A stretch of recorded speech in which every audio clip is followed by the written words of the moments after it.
For these demonstrators, the departure of interim President Manuel Merino represents nothing short of a victory. Peruvians, including our youth, were able to unseat this criminal. Now we want him to go to jail. And the same goes for Congress because they don't represent us. Merino was forced out after the deaths of 2 protesters during clashes with police. He couldn't survive the wave of cabinet resignations that followed. At this moment, when the country is going through one of its greatest political crises, I want to announce that I present my irrevocable resignation of the post of presidency. I call for the peace and unity of all Peruvians. My commitment is to Peru.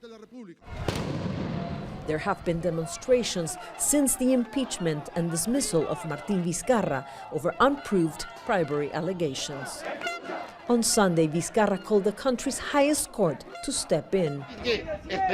We'll be very careful to ensure that what happened can't happen again. It's unacceptable that Congress led us to this political crisis. It's paralyzed Peru for 5 days and led to deaths.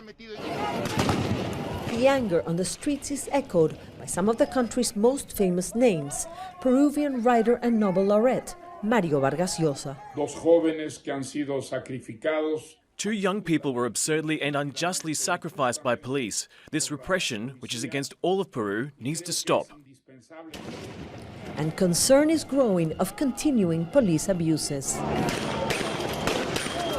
Rights groups say at least 41 protesters are unaccounted for. They say Peruvian authorities must allow a commission to enter police barracks in search for them.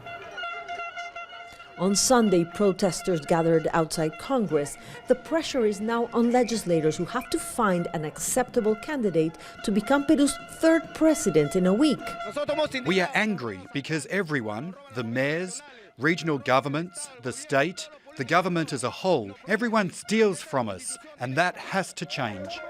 The political crisis could hardly have come at a worse time.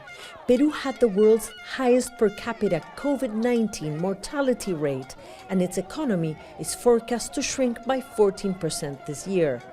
There will be more difficult decisions for Peru's governing class to make, and these demonstrators will be watching. Mariana Sanchez, Al Jazeera, Lima, Peru.